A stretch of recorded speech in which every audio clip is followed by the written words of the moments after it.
नमस्कार दोस्तों, स्वागत है आपका एक और नए वीडियो में। 31 मार्च 2026 ट्रम्प ने एक पोस्ट लिखा ट्रुथ सोशल पे और पूरी दुनिया में ये ट्वीट छा गया। उनके एग्जैक्ट वर्ड्स ये थे, you will have to start learning how to fight for yourself. The USA won't be there to help you anymore, just like you are not there for us. Iran has been essentially decimated, the hard part is done, go get your own oil. एक president ने अपने ही allies को publicly dismiss कर दिया, UK को, Europe, Japan, सबको। और इस बात का डायरेक्ट असर इंडिया पे भी पड़ता है, क्योंकि हम भी उसी हरमुद से अपना तेल ला रहे हैं। आज इस एक पोस्ट के पीछे की पूरी कहानी समझेंगे। ट्रंप की पोस्ट को दो हिस्सों में समझने की कोशिश करते हैं। पहला पार्ट में उन्होंने डायरेक्टली यूके को टारगेट करा, all of those countries that can't get jet fuel because of Strait of Hormuz, like the United Kingdom, which refused to get involved. I have some suggestions. Number one, buy from the US. Number two, build up some delayed courage. Go to the strait and just take it. दूसरा part और direct था, The USA won't be there to help you anymore. Go and get your own oil. और defence secretary पीट हेग्सेथ ने भी pentagon briefing में यही कहा, कंट्रीज को अपने लिए खुद खड़े होना चाहिए। ये कोई रैंडम ट्वीट नहीं था, ये अमेरिकन ऑफिशियल पोजीशन थी उस दिन के लिए। हरमुज स्ट्रेट ये सिर्फ एक पानी का रास्ता है, 34 किलोमीटर चौड़ा, अपनी सबसे नैरो पॉइंट पे ओमान और ईरान के बीच।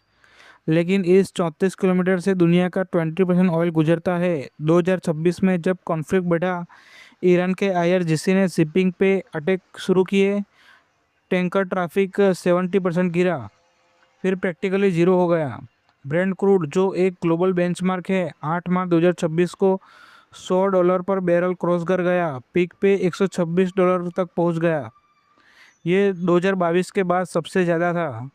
यूएस में एवरेज पेट्रोल $4 पर गैलन क्रॉस कर गया उसी दिन जिस दिन ट्रंप ने ये पोस्ट लिखा। अब इंडिया की बात करते हैं। इंडिया दुनिया का तीसरा सबसे बड़ा क्रूड ऑयल इंपोर्टर है। हम रोज़ लगभग 5.5 मिलियन बैरल्स का कंजप्शन करते हैं और इसका 88% हम इंपोर्ट करते हैं। फरवरी 2026 तक इंडिया के 50 से 53% क्रूड ऑयल सप्लायर थे, Iraq, Saudi Arabia, UAE, Qatar, Kuwait, और इनमें से ज़्यादातर हर्मुज के जरिए ही आता था। और सिर्फ क्रूड ऑयल नहीं, इंडिया का 60% नेचुरल गैस मिडल ईस्ट से आता है, मोस्टली कतर से। इंडिया के एलपीजी इंपोर्ट्स 91% गल्फ से आता है। ये सिर्फ नंबर्स नहीं है, ये आपके घर का सिलेंडर है, आपके सीएनजी कार का फ्यूल। 3 सेक्टर्स ने इंडिया को सबसे ज़्यादा हर्ट किया इस क्राइसिस में। पहला, LPG. Domestic LPG cylinder prices में एक हफ्ते में ही 60 रुपये की बढ़ोतरी हो गई। गवर्नमेंट को रिफाइनरीज को ऑर्डर देना पड़ा, पेट्रोकेमिकल्स बंद करो, सारा प्रोपेन और ब्यूटेन सिर्फ कुकिंग गैस के लिए दो। दूसरा, एलएनजी। कतर से आने वाला एलएनजी, जो इंडिया के 50% गैस का सोर्स है, एक वक्त के लिए ऑलमोस्ट बंद हो गया। गवर्नमेंट ने एसेंशियल कमोडिटीज़ एक्ट के under natural gas control order issue किया 9 मार्च को। इंडस्ट्रियल यूजर्स के लिए सप्लाई काट दी गई। फर्टिलाइजर प्लांट्स और पावर ग्रिड्स को 70% कैपेसिटी पे ऑपरेट करना पड़ा।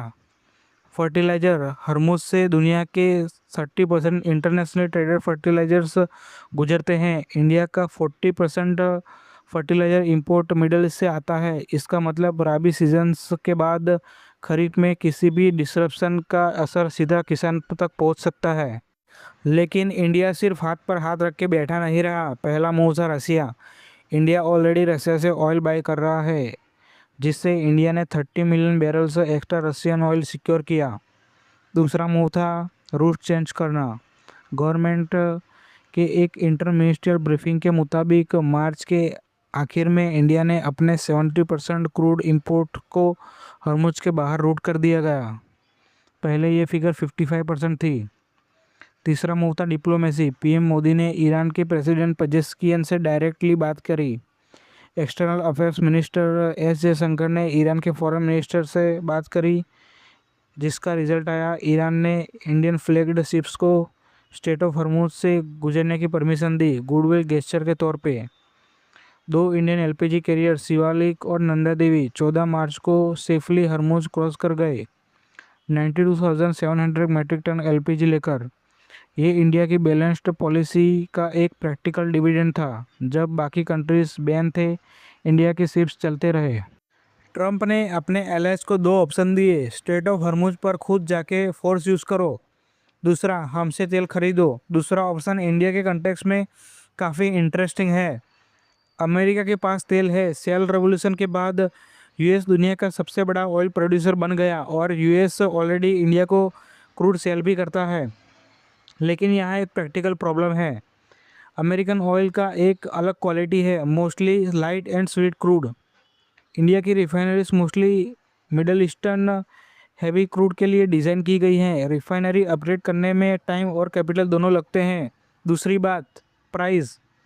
रशियन क्रूड इंडिया को डिस्काउंटेड रेट पे मिलता है, अमेरिकन क्रूड मार्केट रेट पे आएगा और ट्रांसपोर्ट कॉस्ट भी ज़्यादा होगी।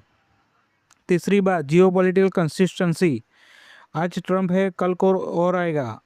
अमेरिका के पे long term energy dependence India के लिए स्ट्रेटेजिक ऑटोनॉमी के साथ फिट नहीं बैठती है। तो ट्रंप की ऑफ़र को हम नोट करते हैं, लेकिन इंडिया की पॉलिसी इस पे रिलाई नहीं करेगी। ट्रंप ने जो भी कहा वो सिर्फ फ्रस्ट्रेशन में नहीं कहा, ये एक पॉलिसी सिग्नल भी था। अमेरिका अब दुनिया का पॉलिसमैन रहना नहीं चाहता, एटलीस्ट इस वक्त तो। एलाइज के लिए ये एक अवेकनिंग है। अगर आप अमेरिका के सिक्योरिटी अम्ब्रेला पे डिपेंड करते हैं और अब वो अम्ब्रेला नहीं रहा, तो आपको खुद अपना सोचना पड़ेगा। इंडिया के लिए ये क्राइसिस एक लेसन है। डाइवर्सिफिकेशन रियल है लेकिन पूरा नहीं। रसिया, वेस्ट अफ्रीका ये अल्टरनेटिव्स है, लेकिन स्ट्रक्चरल वल्नरेबिलिटी अभी भी है। एलपीजी, एलएनजी और फर्टिलाइज़र में डिप्लोमेसी का मतलब ऑप्शन खुले रखना, ईरान से बात करना इंडिया के लिए काम आया। ये सिर्फ एक आइडियोलॉजिकल चॉइस नहीं है, ये प्रैक्टिकल एनर्जी सिक्योरिटी है। अगर आपको ये वीडियो अच्छा लगा है तो वीडियो को लाइक करो, चैनल को सब्सक्राइब करो। मिलते हैं अगले वीडियो में, तब तक के लिए जय हिंद।